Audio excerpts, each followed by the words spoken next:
In the huge interconnected world of online fandom, that passion can create some pretty incredible things. But let's be real, it can also become a space for some really nasty harassment and harmful content. So today, we're going to look at a fascinating case study of how one group of fans decided to organize and fight back, creating their very own digital safety initiative. And that's really the big question, isn't it? It's one thing to love an artist's work, but it's a whole other thing to actively build a protective shield around them in the digital world. So how do you even do that effectively? Let's dive in and see how it's done. So, here's how we're going to break it all down. First, we'll define the exact online threat they're up against. Then, we'll introduce the fan-led solution that popped up in response. After that, we'll get into the nitty-gritty of their protection protocol and the toolkit they give their members. And finally, we'll zoom out and look at the bigger picture, how all of this ties into well-being in any online fandom. Okay, first things first. Before you can even begin to solve a problem, you have to know exactly what you're dealing with. So what specifically are these fans fighting against? This right here draws a really clear line in the sand. Over on the left, you've got all the creative, celebratory stuff that makes fandom awesome. Wholesome fan art, fun stories, just a genuine appreciation for talent. But on the right, that's where it crosses into harmful territory. We're talking explicit, non-consensual, and dehumanizing content. It's the huge difference between celebrating an artist and objectifying them. And let's get even more specific, because this isn't about just general negativity. They're targeting 3 distinct kinds of harm. First up is sexual objectification, content that literally reduces a person to an object. Then you've got malicious deepfakes, that's using AI to create fake, incredibly damaging images. And third, a very specific type of fan fiction that depicts graphic, non-consensual, or even abusive scenarios. These are the core threats. So when faced with these really serious online threats, a group of fans didn't just get mad, they got organized. Let's take a look at the solution they came up with. And this is it, the Purple Ribbon Online Project, or PROP for short. Their whole mission is so powerful because it's so simple. You know that purple barricade fans sometimes created airports to give artists their space and safety? Well, they want to take that exact idea and bring it to the internet. The whole goal is to protect the members of BTS from online harassment and make sure they're respected as people first. And this is their motto. It just perfectly captures that dual focus. It's not just about protecting a celebrity or some public figure. It's about respecting the actual person behind the art. You see, the whole point is that human dignity is right at the center of their entire mission. Okay, having a great mission is one thing, but how do you actually do it?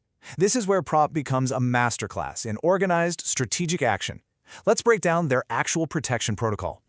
This is their 5-step silent protection protocol, and honestly, it is strategically brilliant. Step 1 is the absolute most important: zero engagement. Don't reply, don't quote tweet, don't argue. Why? Because arguing with a malicious post just boosts it in the algorithm, and that spreads the harm even further. Instead, they move to step 2, document everything. Take screenshots. Then, step 3, report it using the platform's tools, and then block the account. For really serious stuff like deepfakes, step 4 is to submit that evidence to the official legal portal. And finally, step 5 is my favorite. They don't just remove the negative, they replace it. They flood the feed with positive content to literally clean the timeline. It's proactive, not just reactive. So, we've seen the organization's game plan, but what about the individual fan who wants to join in? What's their commitment look like? This is the pledge each member takes. It's a personal promise to act as a silent shield, which reinforces that core principle of silent, strategic action we just talked about. This isn't about winning arguments online. It's about creating a safe space for both the artists and the wider fan community, known as ARMY. And the toolkit for members is beautifully simple. Use the official hashtag. Always stay calm and professional. Remember, the goal here is to protect, not to create more drama. And this is a big one. Protect your own privacy. This is not about getting into personal online fights. It's about a focused, collective effort. Now, this whole project isn't actually just about protecting the artists. It has a huge impact on the fans themselves. So, let's talk about why this all matters on a human level, for everyone involved. I mean, think about it. Being constantly exposed to toxic or really distressing content, it takes a real toll on you. It can increase anxiety and sadness, it can cause emotional distress, and it can totally lower your self-esteem, especially for younger fans. So cleaning up that online space isn't just for the artists, it's also about protecting the mental health of the entire community. And really, that's what it all comes down to, right? A fandom, when it's at its best, should be a place that inspires you and encourages you. It should be something that builds people up, not something that drags them down into all that negativity. So how do we actually get there? Well, this gives us a pretty clear roadmap. Remember, artists are human beings. Support them with positivity. Champion safety campaigns just like this one. And maybe most importantly, protect your own mental health. Set boundaries. It's all about creating this positive feedback loop where everyone, both the artists and the fans, can benefit.